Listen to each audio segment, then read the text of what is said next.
ডিম 60 টাকা যদি সাধারণ মানুষ খাইতো তাইলে আমার আড্ডি দিল আমার আপত্তি থাকলো না। এটা বিতরণ করতেছি আমরা এই জন্য, এটা বিক্রি করে আর মুক্ত দেওয়া এক কথাই তো। একটা ডিম উৎপাদন করতে সর্বনিম্ন 8 টাকা খরচ। আমি একজন সৎ মানুষ হিসেবে বলতেছি 9.5 টাকা, এগুলো কথার কথা। 8 টাকা নিচে একটা ডিম উৎপাদন করা যা সম্ভব না। 10 টাকা নির্ধারণ করে দিলে আমরা বেঁচে থাকতে পারতাম, আমাদের বাড়তি প্রয়োজন নাই। কিন্তু সহকারে প্রায় 9 সব টাকা মিলে কথা কি কইছি বুঝতে পারছেন? 10 টাকা চাই একটা ডিমের দাম, বাস। আমাদের বিলাসিতা দরকার নাই, আমাদের বেঁচে থাকার দরকার।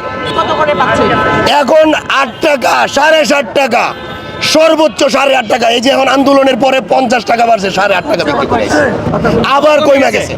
ঘুম থেকে উঠে দিয়ে 20 টাকা কম, একদিন 10 টাকা বাড়ে, পরের দিন দিয়ে 30 টাকা কম। তবে দাম পড়তে থাকলে আর উঠতে থাকলে কিছু হইতো না, আমাদেরকে কবরস্থানে পাইবেন, আর না হইলে দেশ থেকে পলাতক অবস্থায় পাইবেন। কারণ আমরা অনেক খামারি পলাই গেছে, খামার সব বন্ধ হয়ে গেছে। প্রান্তিক খামারি বলতে কিচ্ছু থাকতো না, শুধু এই কর্পোরেট কোম্পানিগুলো থাকবো, কুট্টাই বড় ভদ্রলোকরা থাকবো, আর এই রাষ্ট্র থাকবো। আমরা সাধারণ 90% মানুষ থাকতাম না। 10% মানুষের কাছে আমরা 90% মানুষ চিনি, আমরা আর থাকবো না। সাধারণ মানুষ তো কমে খাইতে পারতেছে না। আমার প্রশ্ন হয়েছে, যদি আমার এই ডিম 60 টাকা যদি সাধারণ মানুষ খাইতো তাইলে আমার আড্ডি দিল আমার আপত্তি থাকলো না। সাধারণ মানুষ তো 11 টাকা 12 টাকায় খাইতেছে, তাহলে বাকি টাকা কই যাইতেছে? রাষ্ট্র নির্ধারণ করুক কেমনে তাদেরকে। সাধারণ মানুষ যদি 10 টাকায় ডিম খা, হাসি মুখে ডিম কিনে নিব, কোনো সমস্যা নাই। কিন্তু আমি 60 টাকা বেচতেছি, সাধারণ মানুষ 12 টাকা ডিম খাইতেছে। আপনি একজন সাংবাদিক হিসেবে প্রশ্ন করলাম, আপনি কত করে কিনে খান বলেন? আপনি 11 টাকা করে কিনে খান, তাহলে 4 টাকা কার কাছে যায়, 3 টাকা কার কাছে যায়? রাষ্ট্রের প্রশ্ন করলাম আমি, উত্তর দেখবো কি? এটা কি দেওয়ার দায়িত্ব আমার? রাষ্ট্রের। ওনারা যদি রাষ্ট্র না চালাইতে পারে তাহলে রাষ্ট্র ছাড়া চলুক।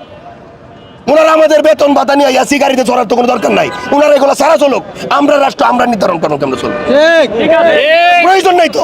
যে রাষ্ট্র নাগরিকের সুযোগ সুবিধা সমান না করতে পারে, এই রাষ্ট্রের নীতি নির্ধারকের প্রয়োজন নাই। আমি আমার টোটাল অভিযোগ ওই নীতি নির্ধারকের উপর। আমি কর্পোরেট কোম্পানির তুলতে চাই না। দাম না কলাইলে এই যে ফ্লাইওভারের উপর থেকে লাভ দেওয়া ছাড়া আমাদের আর কিছু করার নাই। আমরা যদি বাড়তি কিছু করি, একটু পরে পুলিশ এসে লাঠি চার্জ করবো আমাদের। পুলিশ লাঠি চার্জ করে আমাদেরকে ধরে, আমরা কি আন্দোলন করে পারবাম? কিচ্ছু করে পারতাম না। দাম একটু বাড়লে ভুক্ত অধিকার যায়, মনে করেন যে আমাদেরকে রেট দেয়। কোনো কর্পোরেট কোম্পানির গেটে কি ভুক্ত অধিকার যাইতে পারবো?